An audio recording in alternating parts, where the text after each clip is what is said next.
তাহলে এই আহতদের এই পঙ্গুত্ব বরণের জন্য দায় নিতে হবে অন্তর্বর্তীকালীন সরকারকে, যারা এই আহতদের সুচিকিৎসার দায়িত্বে ছিলেন।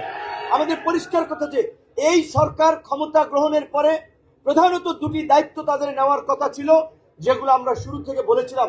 প্রথম হচ্ছে শহীদ পরিবারগুলোকে চিহ্নিত করে রাষ্ট্রীয় সম্মাননা জানানো, আহতদের সুচিকিৎসা নিশ্চিত করা। কিন্তু আহতদের সুচিকিৎসা হয় নাই। তো আমরা চাই যে এখন এই সরকার আছে, এই আন্দোলনের সংগঠক নেতৃবৃন্দ আছে, শহীদ পরিবারগুলোকে এই আন্দোলনের সংগঠকদেরকে ধারণ করতে হবে, আমাদেরকে মনে রাখতে হবে। আমি ব্যক্তিগতভাবে খুশি যে আজকে কয়েকজন শহীদ পরিবার এখানে উপস্থিত হয়েছেন। আমার অসুস্থতা এবং একটা জটিলতার কারণে এইবারের কোনো প্রোগ্রামে আসলে আমি দায়িত্ব কাউকে ফোন কলও দেই নেই। আমাদের অন্যান্য নেতৃবৃন্দ আয়োজন করেছে, আমরা একটু লেটে শুরু করেছি। নেতৃবৃন্দ এসেছেন, বক্তব্য দিয়েছেন, যার ফলে হয়তো শহীদ পরিবারগুলোকে নিয়ে যেভাবে আমাদের একটা আয়োজনটা ছিল গুছানো, এখানে কয়েকজনের ছবি দেখা যাচ্ছে। দেখেন এই যে ডান সাইডে এই ছেলেদের বয়স কত, 20 থেকে 25 বছরের মধ্যে যে এই যে 5 জন ছাত্র, ডান পাশে 4 জনের ছবি দেওয়া আছে, তাদেরও বয়স এইরকমই 20 থেকে 25-এর মধ্যে, একজন হয়তো বেশি হতে পারে। এই আন্দোলনের ম্যাক্সিমাম যারা শহীদ হয়েছেন দেখবেন যে তারা ছাত্র, যুবক এবং তরুণ। তো এই তরুণরা কেন জীবন দিয়েছিল, কেন রাজপথে বন্দুকের নলের মুখে দাঁড়িয়েছিল? কারণ তারা এই ফেসিবাদের নির্মম নিষ্ঠুরতা তারা চোখে দেখেছিল। আপনাদের নিশ্চয়ই মনে আছে 2018 সালের কোটা সংস্কার আন্দোলনে যখন আমাদের উপরে হামলা হয়, একই বছর রমিজউদ্দিন ক্যান্টনমেন্ট কলেজের শিক্ষার্থী দিয়া এবং রাজীবের মৃত্যুকে কেন্দ্র করে নিরাপদ সড়ক আন্দোলন গড়ে ওঠে। সেই আন্দোলনের থেকেই প্রকৃত অর্থে প্রথম প্ল্যাকার্ড শিক্ষার্থীরা তোলে রাষ্ট্র সংস্কার প্রয়োজন। এবং সেই আন্দোলনে আপনারা দেখেছেন যে শিক্ষার্থীরা বলেছিল, যখন তারা সড়ক নিরাপদের জন্য 8 দফা না 7 দফা পেশ করেছিল, তাদের যখন সান্ত্বনার বাণী শুনেছিল গণভবন থেকে, তারা কিন্তু পরিষ্কারভাবে বলেছিল, আমরা দেখেছি কোটা সংস্কার আন্দোলনের ভাইদের প্রতি কি নির্মম আচরণ করা হয়েছে, সংসদে ঘোষণা দিয়ে প্রতারণা করেছে।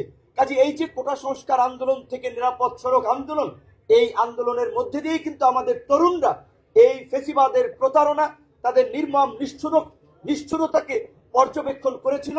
এবং তারা এই দ্রোহের মিছিল ক্যাম্পাস থেকে শুরু করে আপনারা এই যেমন গণ অভ্যুত্থান দেখেছেন বাংলাদেশে, এখানে আমাদের সিনিয়র জাতীয় নেতৃবৃন্দ আছেন। 90-এর গণ অভ্যুত্থান হয়েছিল শহর কেন্দ্রিক, ঢাকা এবং চট্টগ্রামে হয়তো ওইভাবে একটা আন্দোলন হয়েছিল। 24-এর গণ অভ্যুত্থান সেই প্রত্যন্ত ইউনিয়ন পর্যন্ত ছড়িয়ে গেছে, কারণ এই তরুণদের সংগঠিত চিন্তা ভাবনা এবং এই দীর্ঘদিনের সংগ্রাম। তা আমরা চাই আগামীর বাংলাদেশ এই গণ অভ্যুত্থানের আকাঙ্ক্ষায় গড়ে উঠবে। আগামীর বাংলাদেশে হানাহানি, মারামারি, বিভেদ, বিভাজনের রাজনীতি থাকবে না। আজকে আক্তারের সাথে একটি কথা আমরা ইনফরমালি বলছিলাম, রাজনৈতিক নেতৃবৃন্দ আমরা আলাপ আলোচনা করি, তখন আমরা এই কথাটি বলি, এই নির্বাচন আমরা সবাই চাচ্ছি যে নির্বাচন যথাসময়ে হোক, কিন্তু আপনাদের একটা কথা মনে রাখতে হবে, রাজনৈতিক নেতৃবৃন্দকে, এই গণ অভ্যুত্থানের সময় ছাত্র, যুবক, তরুণরা আন্দোলন করেছে ঠিক, তারা আহত হয়েছে, গ্রেপ্তার হয়েছে, একই সাথে রাজনৈতিক নেতৃবৃন্দকে কিন্তু প্রথম গ্রেপ্তার করেছে। জামাতের সেক্রেটারি জেনারেল মিয়া গোলাম পরোয়ার এখানে বক্তব্য রেখেছেন। মিয়া গোলাম পরোয়ার থেকে খসরু ভাই, নজরুল ইসলাম খান, আন্দালিব রহমান পার্থ, এরকম অনেক নেতৃবৃন্দ, এনি ভাই ছিল, আমরা একসাথেই আপনার ওই ডিবির কার্যালয়ে ছিলাম। একজন এডিসি তার আচরণের কারণে পুরো ডিবি কার্যালয়ে তটস্থ ছিল, তার নাম ছিল শাহিন শাহ, এডিসি, তিনি অ্যাডমিন ছিলেন, তার বাড়ি ছিল চাঁদপুর। জানি না এখন গ্রেপ্তার হয়েছেন নাকি দেশ থেকে ভেগেছেন। তো এই কথাটা বললাম এই কারণে, এই সামনে যদি নির্বাচন বিলম্বিত হয়, নির্বাচন নিয়ে যদি কোনো সংকট তৈরি হয়, আমাদের রাজনীতিবিদদের জন্যই কিন্তু বিপর্যয় অপেক্ষা করছে।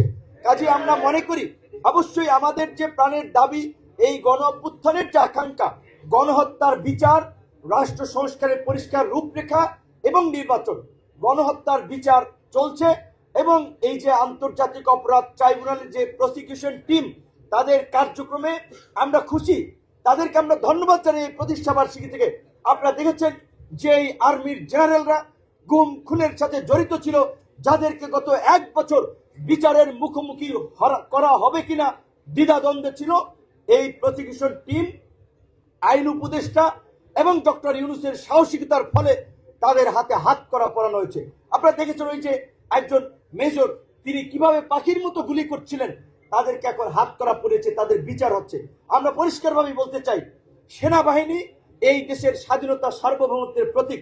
সেনাবাহিনী ক্রিমিনালের কারণে সেনাবাহিনী সম্মানহানি হতে পারে না, সেনাবাহিনী কলঙ্কিত হতে পারে না, বরঞ্চ এই ক্রিমিনালদেরকে